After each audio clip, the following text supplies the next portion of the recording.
I would like to welcome everyone to the Clarkson Independence District Library Board of Trustees meeting for February 13th, 2023. The meeting is called to order at 6:35. Let's rise for the Pledge of Allegiance. I pledge allegiance to the flag of the United States of America and to the republic for which it stands, one nation, under God, indivisible, with liberty and justice for all.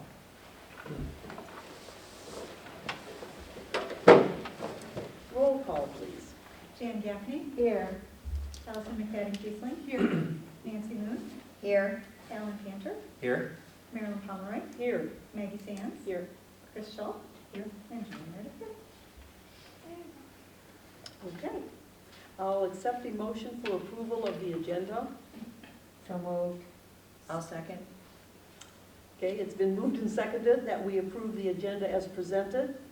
All those in favor, please say aye. Aye. Opposed, nay. Motion is carried. Call to the public. Ma'am, Jim Drolet, Friends Board, I'll come to you. That's okay.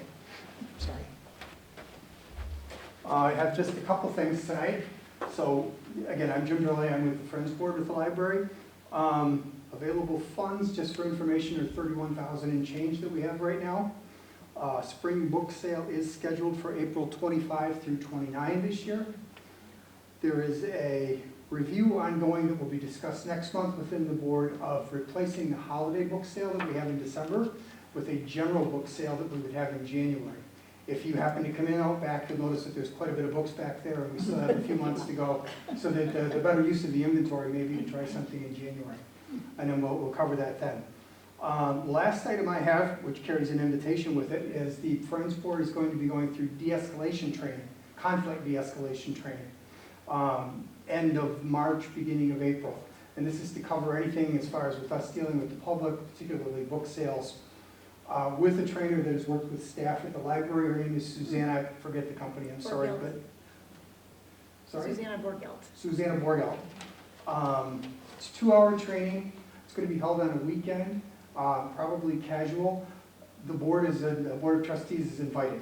So I'll send out an email. Please just let me know if you'd like to go. Again, March 26th or the first or second weekend in April.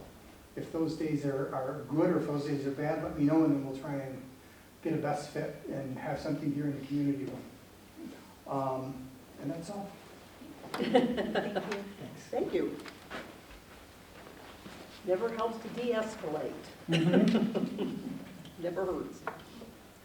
Okay, I'll accept a motion for approval of the consent agenda. So moved. Second. It's been moved and seconded that we accept the consent agenda. There are 11 items on it tonight. Is there anything anyone wishes to discuss? If not, all those in favor, please say aye. Aye.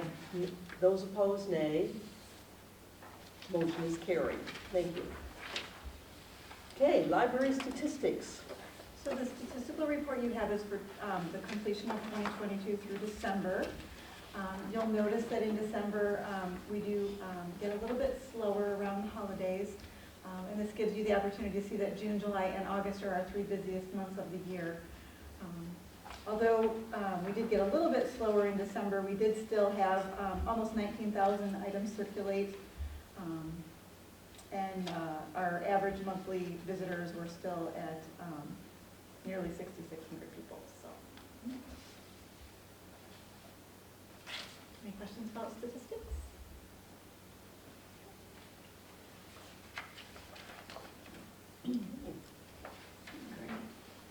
That's a lot to all those facts and figures to absorb for a It's a moment. lot of tiny little numbers on that piece of paper.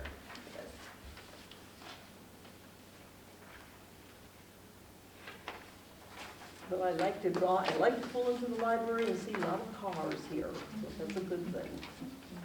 Okay, now for the library director's report. In terms of general update, at the end of 2022, we discovered that a failed update to our online QuickBooks database caused serious issues with the accuracy of our electronic records of our 2022 financials. Fortunately, we keep clean, organized paper records for the current year +1 and digitized records prior to that. Unfortunately, by the time we discovered the seriousness of the damage to the database, it was too late to revert back to a version that would be early enough to be before the problem occurred. After conferring with our contracted accountant, as well as an additional objective trusted outside accountant and the library's auditor, it was proposed that we hire a reconciliation company to rebuild our electronic database for 2022. At the January meeting, the library board approved the hiring of a reconciliation company to do this work. The chart of accounts has been built in our new software. The vendor list has been entered, and the first third of 2022 records are being entered right now. We are also already able to use the new software for 2023 financials.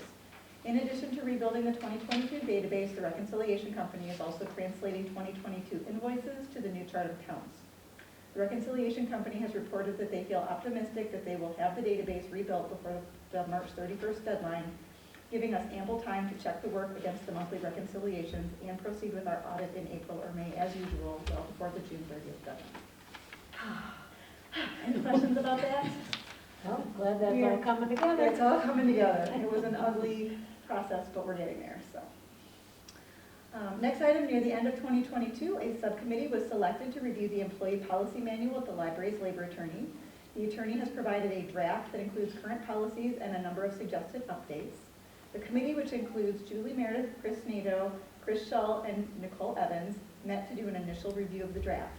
The committee clarified a number of basic details and requested that the attorney make those corrections. In addition, 10 areas were identified as needing more serious review and updating. The committee will meet later this week to work on the first item on that list. Any questions on that one? Do we anticipate that this would be completed by the end of 2023? I'm going to wait until we get through the first one and see how Because 10 is a difficult lot. it is. It is, but some of them just need touch-ups and some of them need more serious review. Some of them I think are going to be multiple meetings, and other ones I think we could probably group up a couple of them and get them done. So I'll have to keep you posted on that one. I would like to say yes, but I'm not going to say that confidently until we get moving on. Okay. Next item, Hutchinson's Electric has completed all of the updates to the lighting in the community meeting room, and there has been lots of positive feedback regarding the new lighting. It is very adjustable, thank goodness, because it's also very bright with this up all the way. Next item, I am currently participating in the Library of Michigan's Public Library Financial Management Cohort, a year-long program subsidized by the Institute for Museum and Library Services and taught by a professor from the University of Georgia's Carl Vinson Institute of Government. In December and January, I completed the government accounting module and am now working on a section on internal controls. In July, there will be a session on writing financial policy with a financial policy project due in late August. I would propose that Jan Allen and I take some time to look at the library's financial policies in late spring to identify which policies most need updating and include those in that summer project that I need to do. Excellent. I'm hoping they don't all need to be overhauled, but some of them do definitely need some updating, and I already talked about that a little bit. Yeah, it's because It's been several it's years. been a while, yeah. Yeah. That sounds like a good plan. The IT manager and the innovations librarian are working on a project proposal in which the library would collaborate with a nearby electronics recycling company. Patrons would be able to drop off old electronics at the library, and the company would come regularly to pick them up to be recycled. In addition, we would be able to use some of the donated old electronics for tech take-apart programs to allow teens an opportunity to see how these various items work. Items that have been disassembled would still be picked up by the recycling company. Some details are still being worked out, but other libraries are successfully participating in similar collaborations, so we anticipate a proposal to be presented to the board in the next couple of months. And I wanted to put it in my report so you'd have a chance to ask any questions in advance, so we come in prepared to answer those properly. Any questions pop up to you off the top of your head? It's always good to be able to recycle these items so that they can Yeah, be because otherwise beneficial. you just get like a drawer full of them somewhere in the house. Or a box. So Yeah. true. Or an entire office full of them? Yeah, some of that.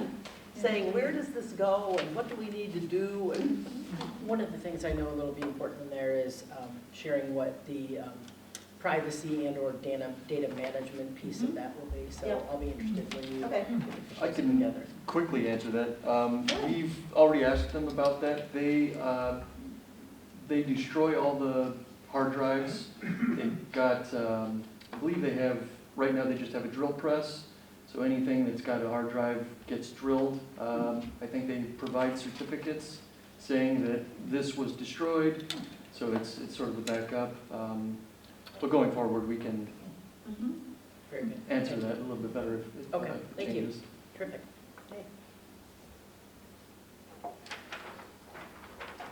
Excellent. Any other questions?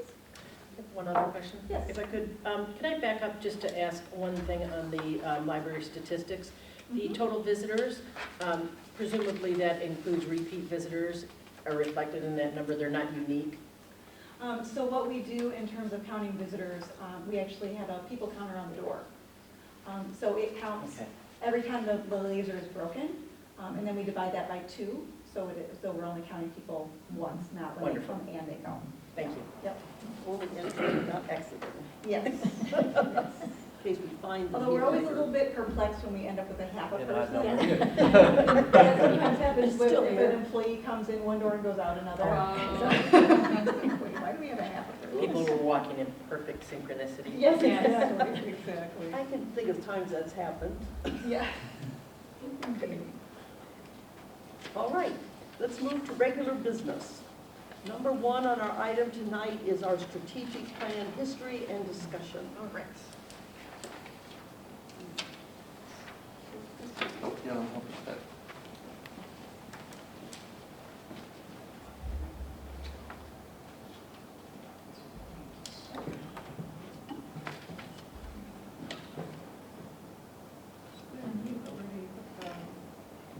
I've got it. Oh, you got it. All right, very Well, you don't bump it too much, you should. Well, they're setting this up since since we're a relatively new institution, we have not had a lot of these yet. So we're only a little over 10 years old. Okay, so in terms of strategic planning, we're going to talk a little bit about where we've been and where we're going. So the first thing, a bit of history. I started in 2006, so I'm going to talk about the time going forward. 2007 to 2012, we went from a township library to a district library. So in 1965, the library was established under PA 269, a law that was repealed in 1976. Libraries established under PA 269 needed to be reestablished under a current and valid law, but no timeline was actually given. So we actually got a letter from the state saying, hey, you probably should do this at some point.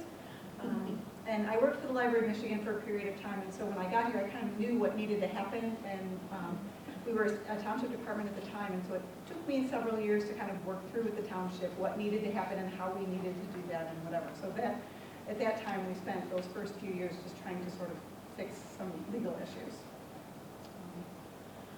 So then from 2011 to 2015, as we were getting ready to do that reestablishment process, we actually reestablished in 2012. The process really started in late 10, early 11.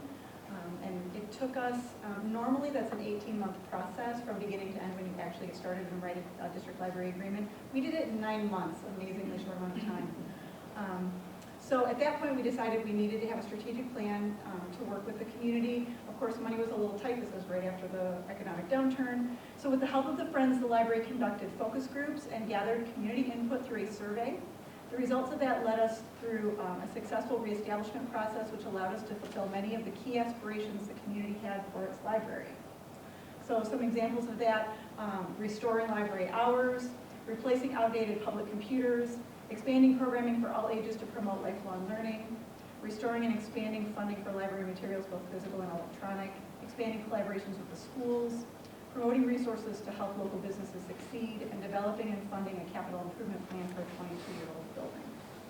And that is part of what got us through that whole reestablishment process, was the community supporting the fact that we needed to do these things for our library.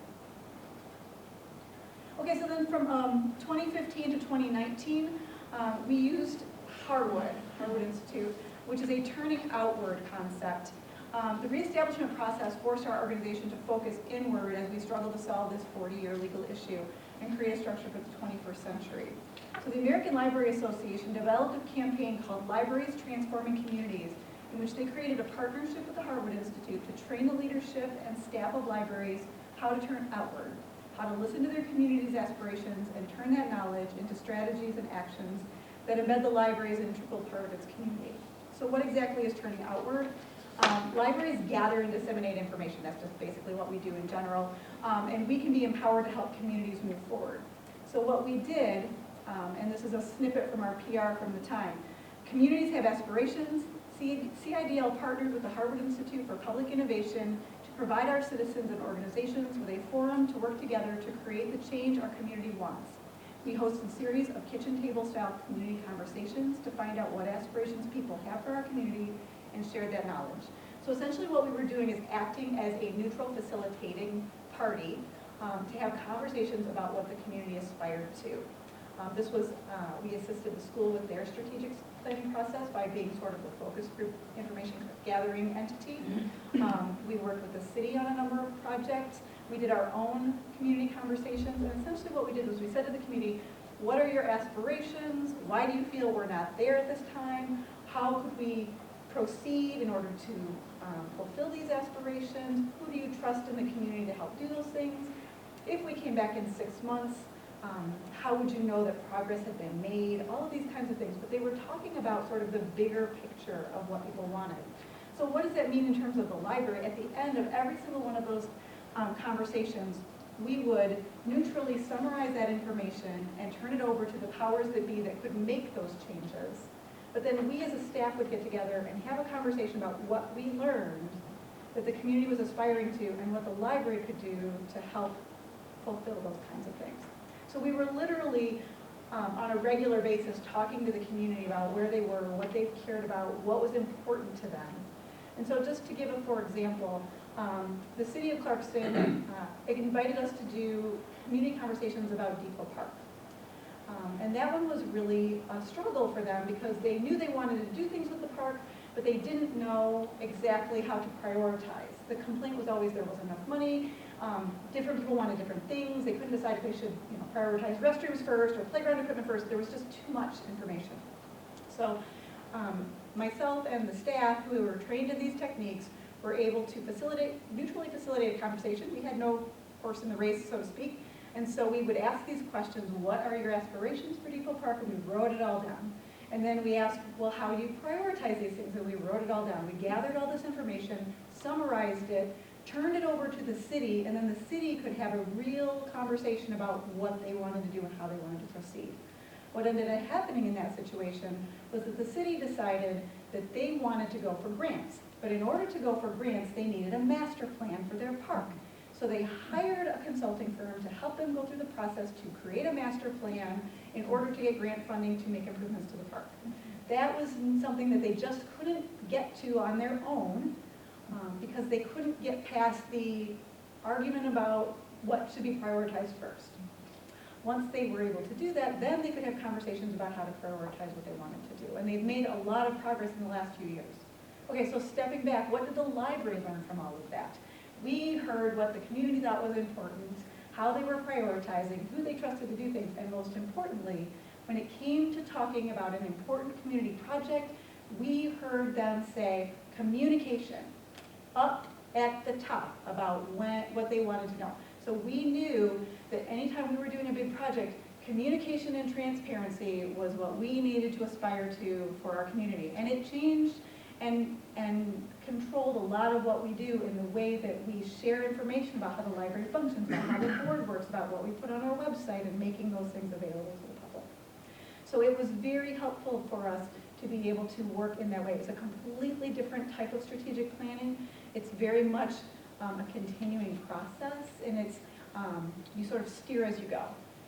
But we continue to do conversations throughout those years in order to do that work. Through that process, we also built our mission statement. Clarkston Independent District Library, the community's cornerstone of lifelong learning through innovation, enrichment, and education. And we also developed our logo.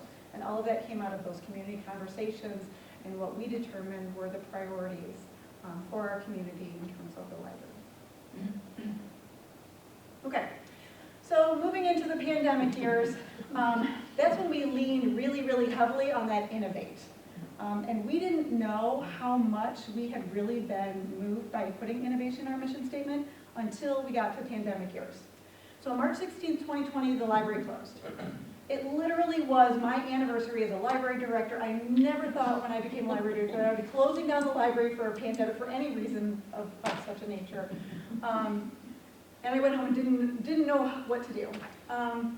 So on March 18th, I called our management team together, held our very first Zoom meeting. I didn't even know what Zoom was, but our IT guy got us through it. But basically what I said to the staff is, we aren't going to talk about what we can't do, we're going to talk about what we can do. And that is how we dealt for 3 years. Everything was, okay, what does the community need us to do, and how do we deliver that safely? And it was all about innovate, innovate, innovate the whole process through. So 2020, we all know that was a lot of closure, that was a lot of, it was a scary time for people, it was a very difficult time. The community was incredibly patient with us. They could see we were really working hard and trying to do everything we could. We had a lot of thank yous and a lot of appreciation from the community, and we appreciated that very much. 2021, we did a lot of reevaluating and exploring the new normal. Just like every other organization, we saw a lot of turnover of staff. I call it a time when people were reevaluating, relocating, and retiring. Not all of it was about wanting to not be here. A lot of it was about wanting to do something different, or wanting to be somewhere different, or just not wanting to work at all, and saying, you know what, I've been doing this a long time and I'm ready to retire. So we turned over a lot of people in 2021, just like everyone else. We spent 2022 building a new beginning. We had a lot of new team members. We have an amazing staff right now. They get along really, really well. And so in 2022, we spent a lot of time building our team and creating that team spirit. This is a perfect time for us to now take on a strategic plan and feel like we're ready to move forward and do some really exciting things. So, my way of starting off is a start with why moment. I know this may feel old to a lot of people, but I love Simon Sinek's start with why. That whole concept really speaks to me. And on the January all-staff meeting, once a month, the staff meets the first Friday of every month for an hour. And we have a little training and we have a regular meeting. The January one, I sort of took the meeting over and we did an activity, and I would like to recreate that activity for you tonight so that you can have a conversation like they had, and I will also share with you what they had to say at that conversation, and hopefully Nicole will help me out by taking some notes. Okay, so one of the first things I did was I showed a clip of a movie, The Intern. Unfortunately, we have public performance rights that I can show the clip from the movie publicly in the building, but I cannot televise it through the recording and put it on the website. So unfortunately for this, it's only a 3-minute clip, but while the clip is running, I'm going to ask our camera crew to turn off the camera, and we will restart the film as soon as I've shown this little clip. Yep, we're good. Okay, all right, thank you. Sorry for having to cut that out of the meeting. If somebody would like to see this, The Intern is on DVD here at the library. You can check it out if you'd like to do that. The clip that I showed was from chapter 6, and it was just the first 3 minutes, so just a little short clip. Okay, so what caught my attention about this particular clip in this particular scene? I had a flashback to when I was a library page in this very building at the age of 15 when I would shelve books. We had an entire row of shelving that was just phone books. And once a year, we would get these massive shipment boxes of phone books from all over the country, and it was my job to take the old phone books off the shelf and put our stamp on every single one of these non-circulating phone books and put them on the shelf. And so why did we have all these phone books? Well, you know, think back, or if this is your if phone books are before your time, essentially try to imagine no cell phones, no internet, no Google. You decide you want to travel to another city and stay in a hotel or send flowers to your grandma in another state. And how do you do those things? You can't go online, you have to call. And how do you find the phone number? There's no Google. So you could call the telephone operator. But to call the telephone operator, you have to know the name of the business. You don't just call and say, hey, I need a flower shop in Indianapolis. It doesn't work that way. They want the name of the actual flower shop, Helen's Flowers, or whatever it's called. Their job is just to look up a specific number. Or you could call or visit your library and find out if they have a phone book from a city in question. At the time, we couldn't imagine doing it any other way. Fast forward to today, people ask us regularly, we have Google, why do we need a library? So what did I get out of this movie? How do we respond to that question? It struck me when I was watching this movie that as the internet was evolving, Ben Whitaker's company responded to the question, why do we need phone books? In the same way that we sometimes respond to the question, why do we need a library? Not as effectively as we could. And the ultimate result is Ben's company is gone and Jules' company now sits in its place. So, we often get told that libraries will disappear and Google will replace us. However, the library is incredibly busy based on the statistics. It's vibrant. Those people who use the library and love the library get it. And the people who don't use the library don't know what they're missing. So what we're going to talk about tonight is why we need a library. Simon Sinek, the author of the book Start With Why, did a TED Talk summarizing this concept of the importance of starting with why. And unfortunately for those who are out watching on the recording, I'm going to need to stop the recording again for a couple of minutes because I don't have permission for this one either beyond this room. But essentially what I'm going to do is show the Start With Why TED Talk, just a part of it. Some of you may have already seen this TED Talk. I apologize again to those who are watching the recording. If you're interested in the Start With Why TED Talk, I do have the link. It is in my presentation. The presentation will go into the minutes, so you'll have that. There is also a link that is a summary of the book for people who would like to have the Cliff Notes version of the book if you're interested in doing that. So he talked at length about this starting with why and moving outside the circle. So what I would like to do is take a moment and tell you about my why I do what I do, why I am here. I am a hometown girl. I was born and raised here in Clarkston. I started volunteering at the library when I was 12 years old. I was hired to shelve books when I was 15. I worked throughout high school and into college. By the time I left, I was the assistant to the children's librarian, Ann Rose, who recently retired off of our board, which also indicates she's one of those passionate people who is dedicated to the library and very, very loyal.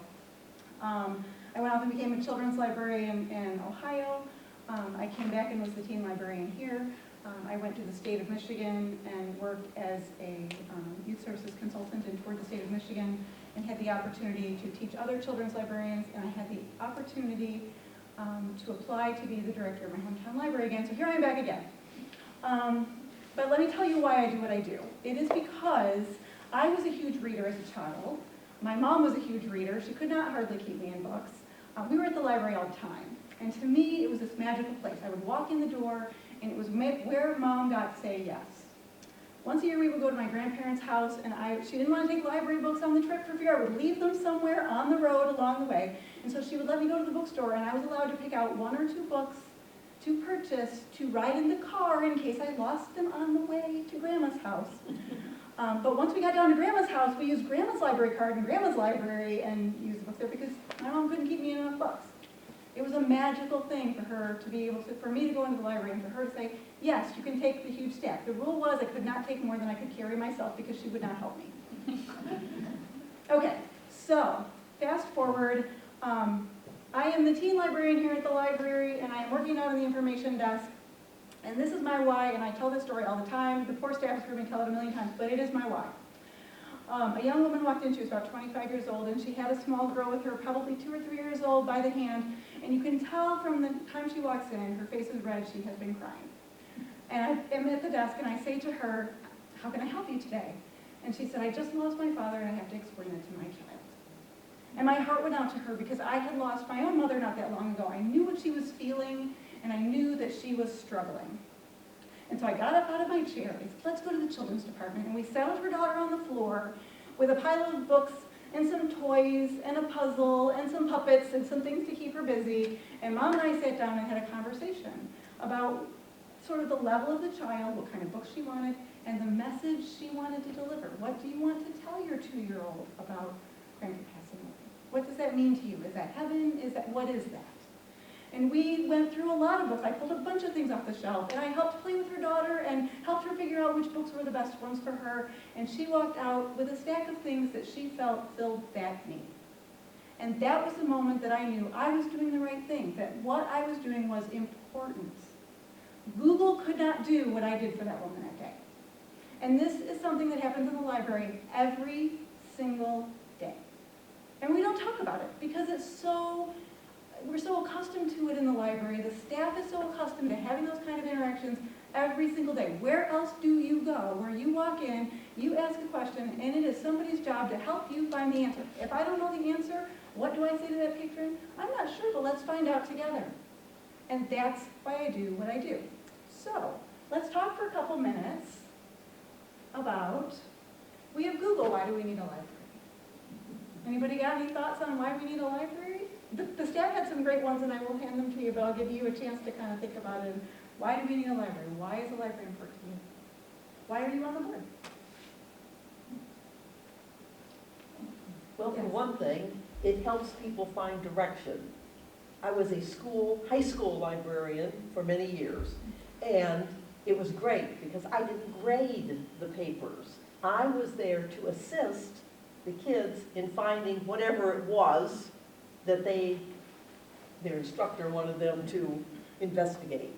And the fun part of it is when they come with a question, or they don't even know the question. That's another possibility.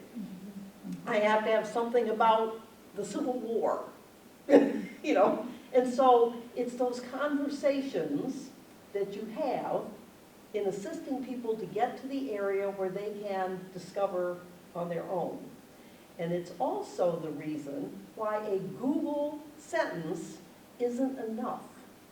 Because if you want to dive into a subject, you actually need more than a 2-sentence response. So those are the reasons I think it's important. So there has to be some personal response to that too, you know. It can be, yeah. Julie, I'll offer up, and it a bit plays off what you said, but I think this idea of mentorship is what sort of the way I would think about responding to that, because you know, I think along my years, I was fortunate enough to, I'm first generation college educated in my family, but I had a mother who was very intelligent and always sort of empowered her children to go look it up. You could ask whatever it was, go look it up. Like she sort of instilled that spirit of research.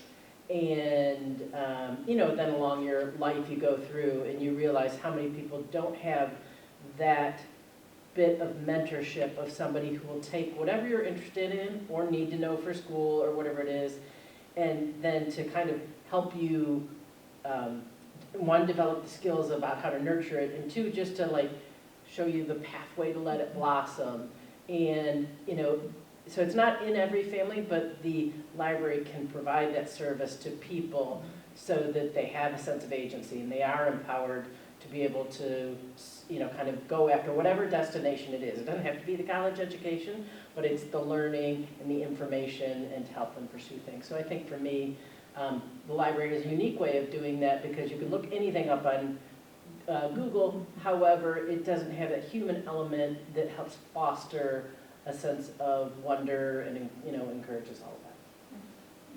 That's good. Yeah, absolutely. And Google's not going to take you to scholarly or reputable sources, whereas a librarian can tell you lots of information and can show you, not only do a reference interview and figure out what you really want, but then help you figure out what the right answer is for you. If you're looking for breast cancer, you might find that traditional medicine is the best, and you might find that alternative medicine is the best.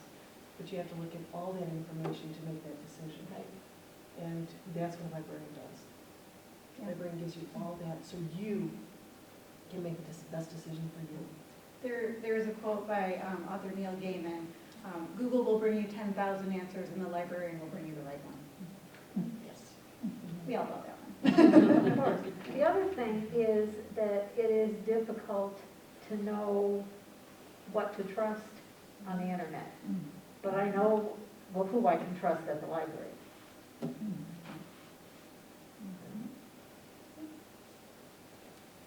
Plus libraries, like you, libraries were always my happy place. Yeah. Because we couldn't buy enough books either. There were 5 of us, all of us readers, and in Pontiac, they had limited numbers of books you could take out. And I couldn't get a library card, I was too little, but I was reading books, and my mother was like, you know, so we went very frequently to the library so that I had enough stuff to read. So I totally get the notion of the library as the place where mom gets to say, yes, you can have all of these books. Absolutely. Well, so it's really important as little kids that they get involved in that. Mhm. Well, and then there's story hours, and there's lots of other things that the library does to make things personal. The library is also a safe place, Mhm. Yeah. you know? Physical location matters, that we have a place to go as opposed to a place to look it up, can make a difference. It fosters lifelong learning. That's vital in society. Mhm.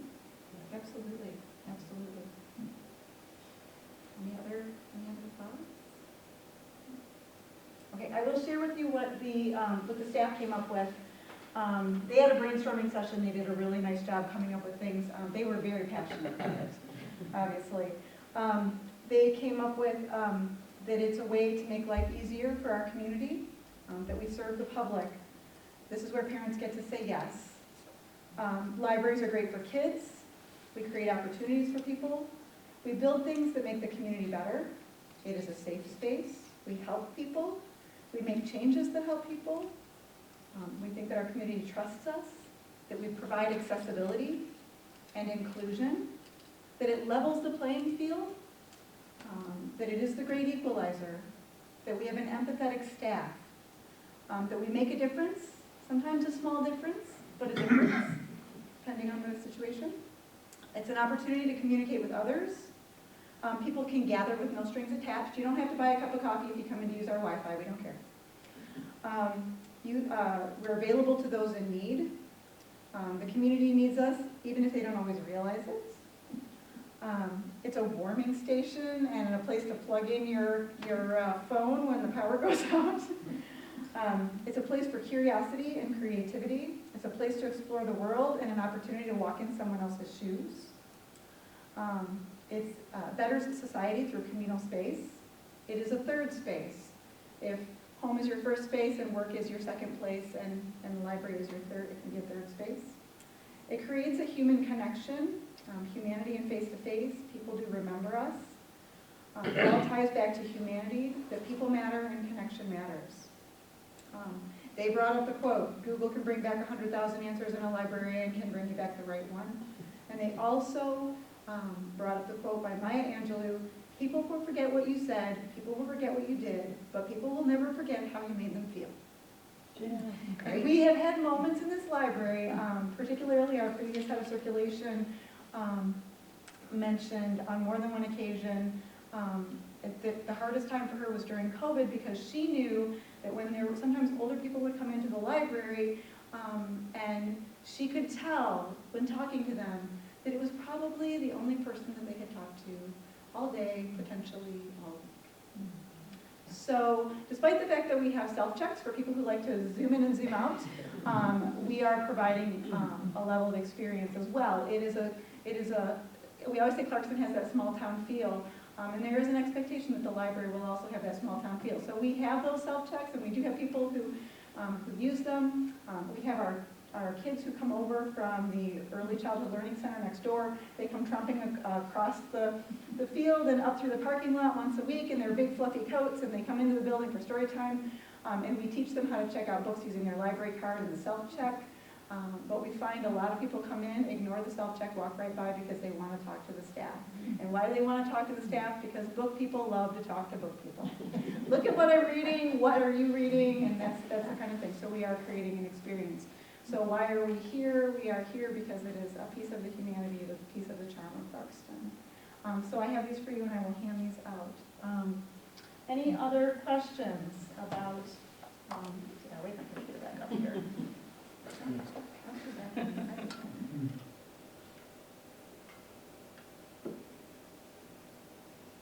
we go.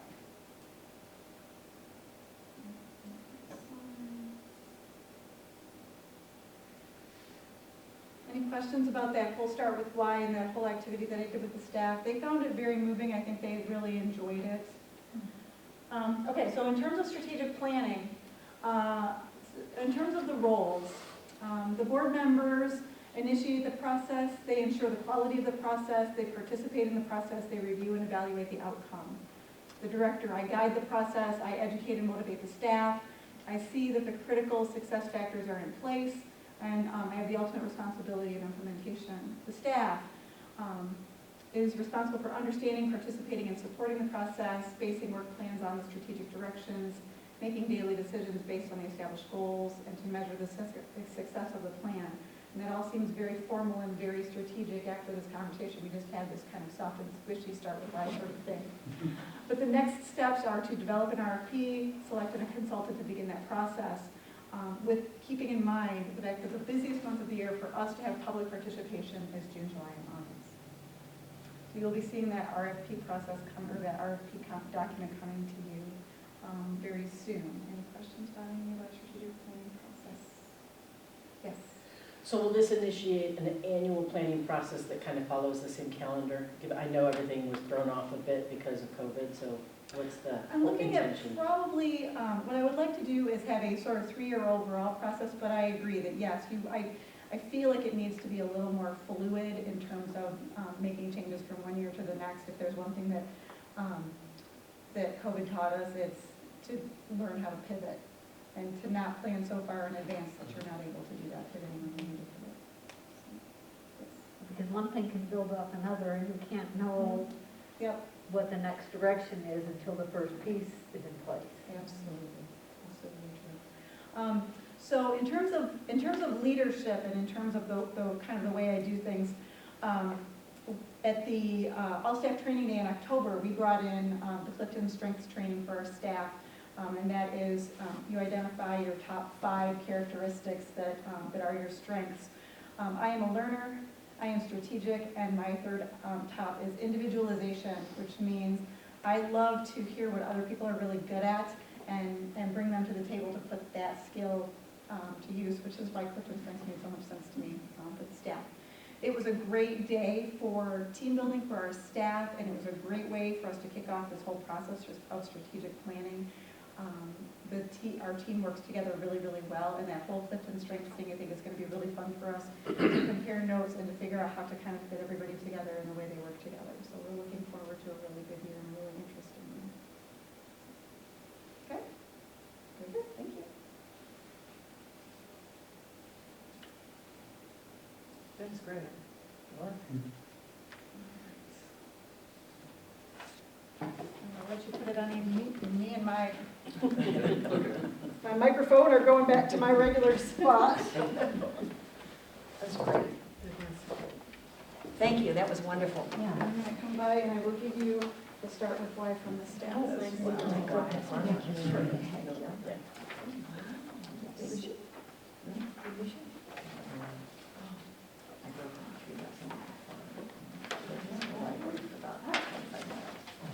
Oh, Lord, I would have been in big trouble. So, So the bottom line is, this is a process that involves the community, the staff, the board. So, yeah. So we're all part of the parcel. To me, the library is the community center. It is, it's everything. Actually, what I was going to do is a special.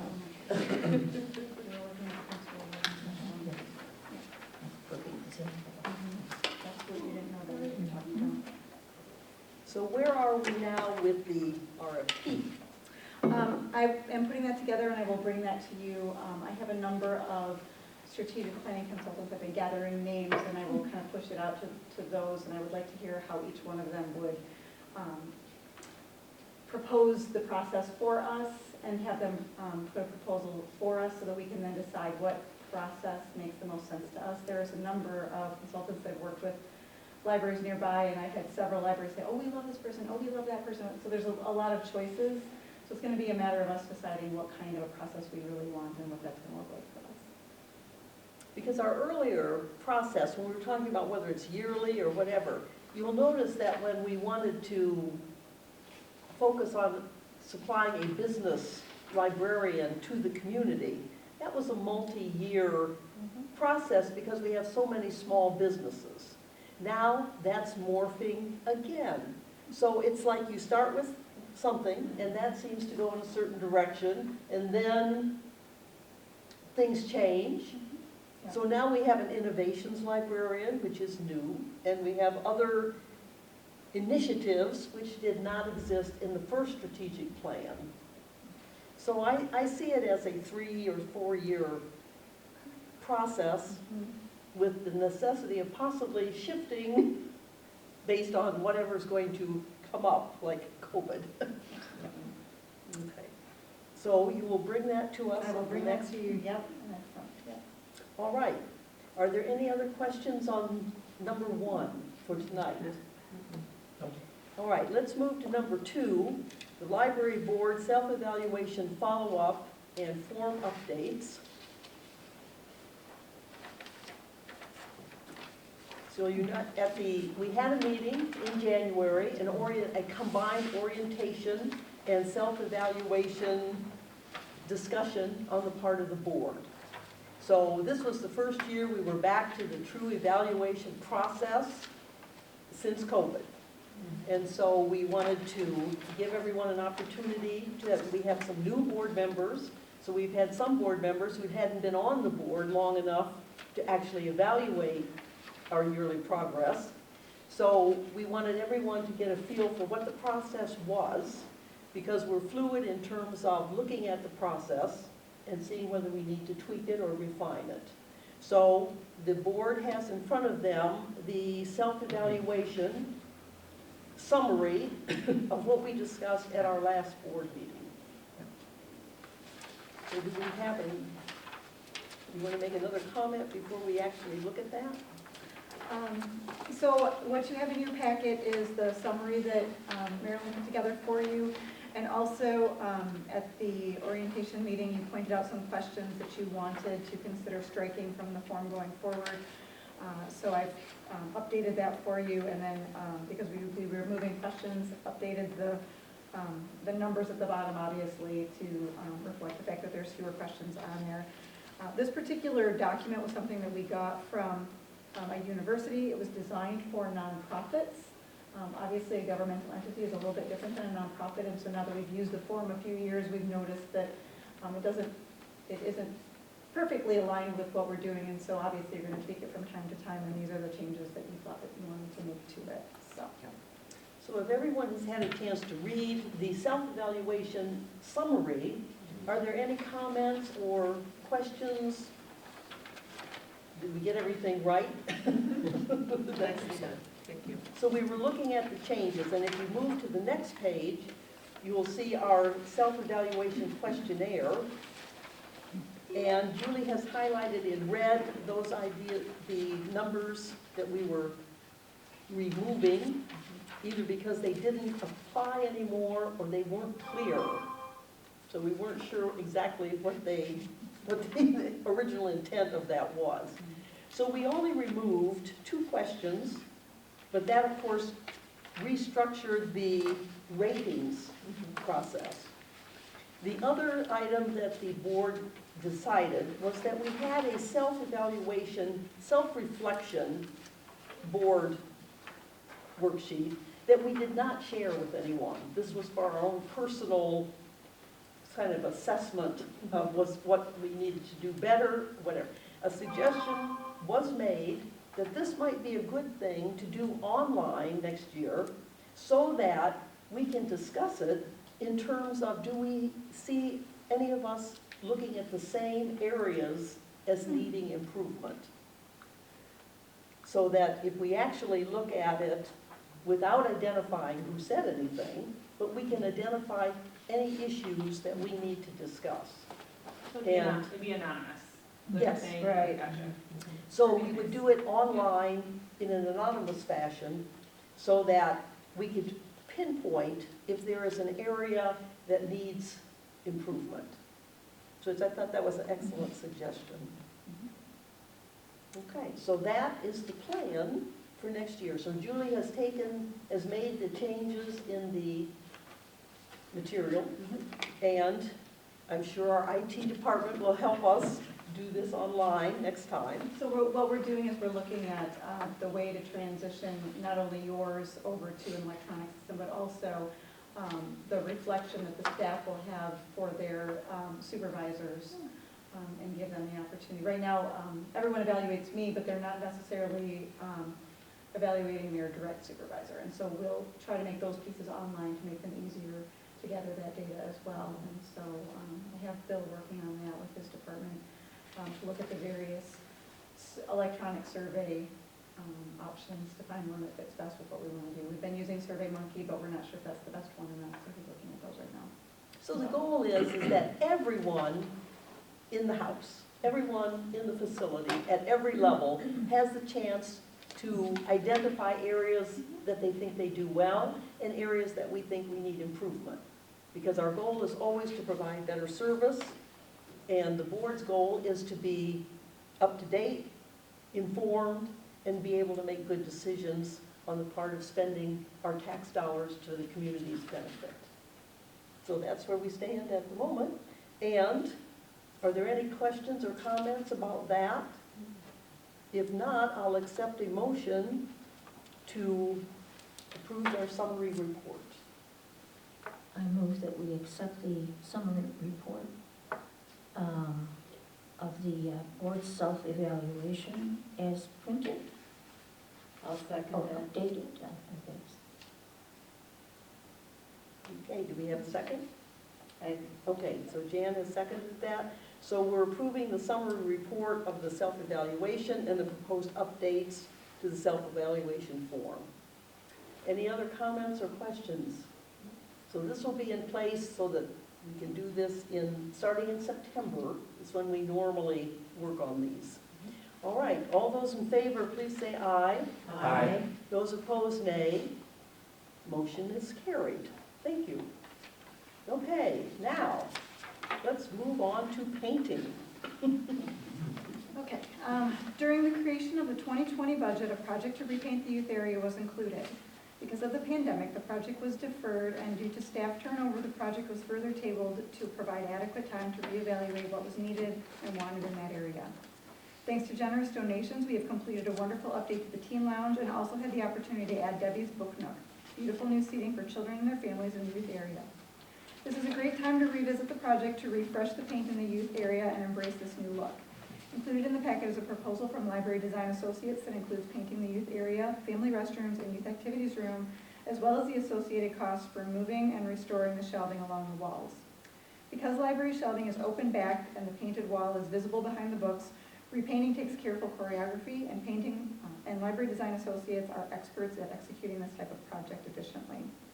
We are recommending the approval of this proposal with the exception of the $1,350 to paint the youth activities room. We are not ready to paint that room at this time and feel that because there is no shelving to remove, that we can hire a local painter to complete that part of the task at a different time and probably for a lesser price. This project was funded in 2020, but because it was deferred, the money allotted to execute this work reverted back to fund balance. The project, a budget adjustment would be needed to fund this from fund balance to 975 building to accommodate this project. In terms of the actual choreography of the project, the Children's Department is hopeful that we can get that done before we do school visits in May before summer reading. Yeah. But that room was actually painted the last time in 2008, if you're wondering how long it's been since we repainted. We've repainted the entire building in 2008 when we did space planning, and then we've been kind of repainting sections of it as we go. So we did the teen lounge last year. We'd like to do the youth area. Obviously, we did this room, but we're not tackling it all at once like we did the last time. So that was a lot.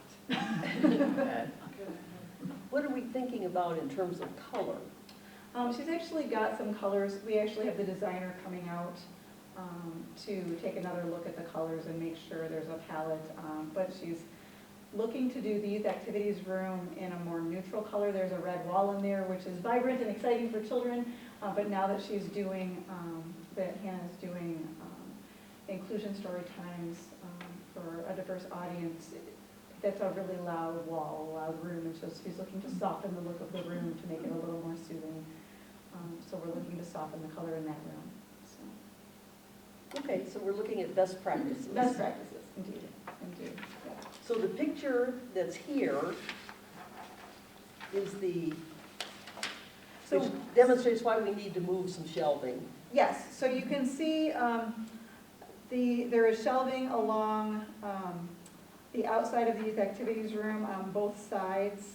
There's shelving along the back wall, there's shelving along the south wall, and there's just windows along that north wall. And then those two little restrooms, of course, I'd like to do those as well. That would be a neutral color, obviously, similar to the color that's already in there. But the youth activities room is really just 3 plain walls, and most of the fourth wall is cabinetry that has laminate on it, so it doesn't need to be painted. There's just a little soffit across the top. So I felt like Library Design's price on that was awfully high. I think they didn't actually realize that it was only 3 walls and that there's really nothing in the room. I thought that that was a little bit high price for that, so. But any of us who've been librarians can tell you that painting an area with books in it is a real challenge. So the nice thing about the way that Library Design does it, and I can tell you from experience that I've worked with moving companies that do it a different way, and Library Design is the most efficient. Essentially what they do is they have rolling racks that are essentially the frames of shelving, and they're on wheeled carts, and they literally take the shelves off of the frames with the books still on them, and they put them on these racks, and they roll them out of the way. Then they take the frames off the wall, they paint the wall, they put the frames back up, they put the shelves of books back on, and they keep them in order and make sure that everything goes back right the way it was, and nothing gets shifted, nothing gets moved, and they're in and out in no time. It's incredibly efficient, unbelievably fast. I did work at a library that we hired a moving company to come in. They took the books off the shelf and put them back on the shelf, and we spent 3 months putting the books back in order. It was horrible. So it is worth every penny to have a professional library moving company handle your books for you if you want to get it done quickly and correctly. Get back to normal. Yes. And what's the anticipated disruption of service to patrons? We're going to have to get some more details from them, but I'm thinking that it's not going to take them a very long time. They were in and out of the teen space in a day. So literally they move it out, as long as it takes to paint. They will probably want to do it on a weekday, but we have days of the week that are slower than others. So we'll try to time it to make sure that we're creating as little disruption as possible. Make sure there's no programming going on, so they have a place to roll all of those books into that youth activities room while we're painting in there. And it is all the exterior walls, so the center would probably still be, we would be able to get books for people. It'd just be a little more challenging.